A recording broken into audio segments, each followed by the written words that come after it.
Bismillahirrahmanirrahim. Assalamualaikum warahmatullahi wabarakatuh.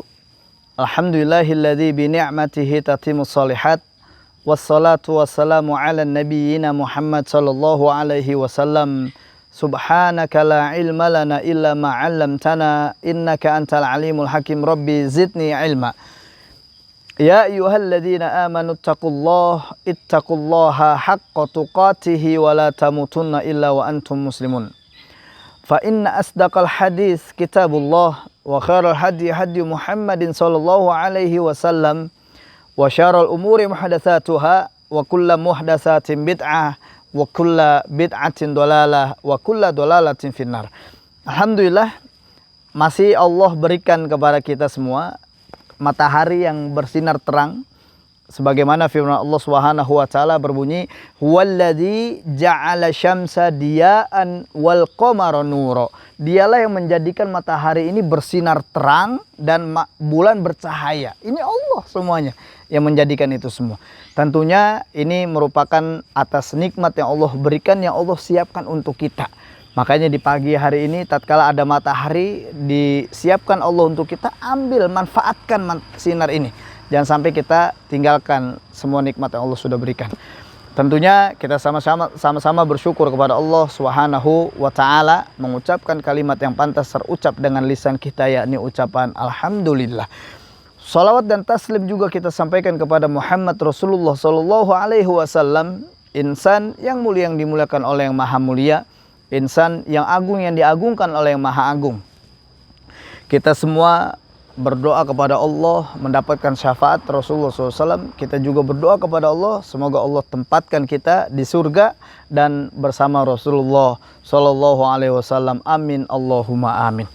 Alhamdulillah, kembali lagi dalam pembahasan kitab fikih ruqyah yang ditulis oleh Ustadz Musdar Bustamam Tambusai LC. Teman-teman yang mau dapatkan bukunya bisa dicari di media-media online.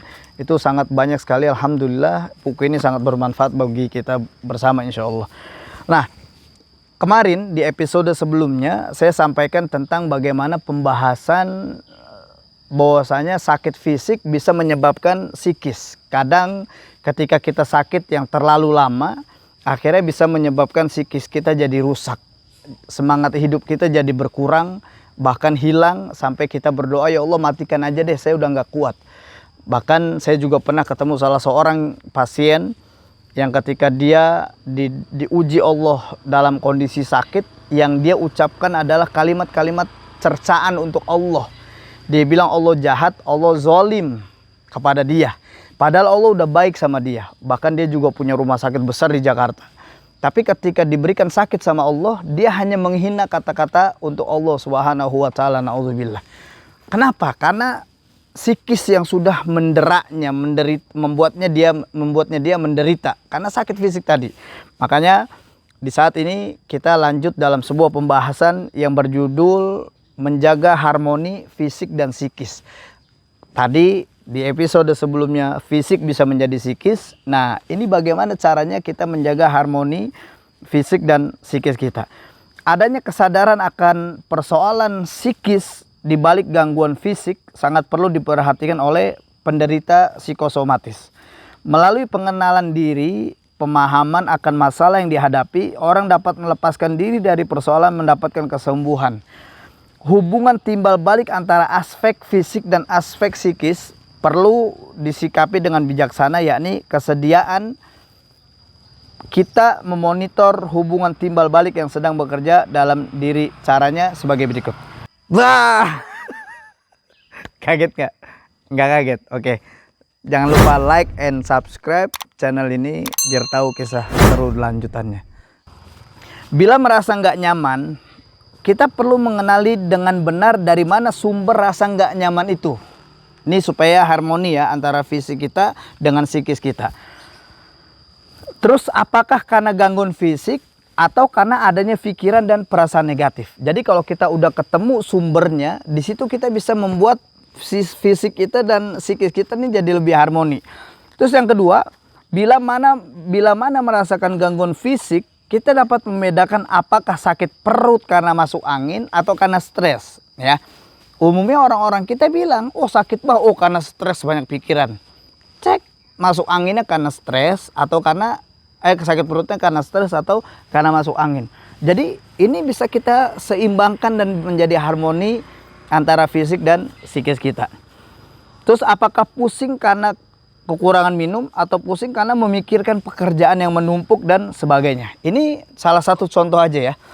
Nah, bila kita terlatih menyadari keadaan diri seperti di atas, maka segera lakukan tindakan antisipasi yang perlu diperlukan sehingga tidak berkembang menjadi gejala penyakit serius. Bila merasakan adanya pikiran dan perasaan negatif, maka kita perlu mengenali pikiran dan perasaan itu. Apakah karena kecewa terhadap sesuatu atau merasa iri terhadap seseorang, takut menghadapi kenyataan dan sebagainya. Lalu mengapa timbul perasaan dan pikiran seperti itu?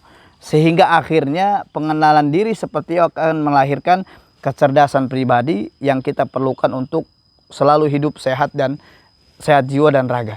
Jadi perlu ya kita mendeteksi lebih dini, kita nih kok ada iri ya, karena apa? Kecewa atau apa? Terus telusuri. Kok bisa begini ya? Kok sakit kepala ya? Karena kurang minum atau karena banyak pikiran? Kok sakit perut ya? Karena masuk angin atau karena stres? Dan terus menerus kita teliti lagi, kita temukan sumbernya dari mana. Ini akan melahirkan kecerdasan pribadi kita yang kita bisa tahu, oh ternyata ini yang membuat harmoni antara fisik dan psikis kita. Terus mengobati sebab-sebab penyakit baik berupa sebab-sebab psikologis, individual, sosial maupun sebab-sebab lainnya. Terus bersandar kepada akal atau logika, bukan kepada bisikan-bisikan jiwa. Terus memperhatikan sisi rohani berupa keyakinan, keimanan dan ketakwaan kepada Allah Subhanahu wa taala. Memiliki kemampuan untuk lepas dari penyakitnya. Kesimpulannya adalah manusia merupakan makhluk Allah yang sangat mulia karena diberikan potensi diri yang tidak dimiliki oleh makhluk yang lainnya. Potensi fisik dan psikis. Kemudian tubuh dan akal merupakan dua hal yang harus dipelihara keseimbangannya. Tapi jangan lupa potensi spiritual atau ruhiyah. Konteksnya dengan kesehatan. Ya, ternyata hal ini sangat perlu kita perhatikan bersama teman-teman semua yang dimuliakan Allah Subhanahu wa taala. Jangan sampai kita lalai. Kita lalai akan yang sudah terjadi di dalam kehidupan kita, yang akhirnya adalah yang terjadi adalah kita semakin terpuruk dengan sakit yang kita derita.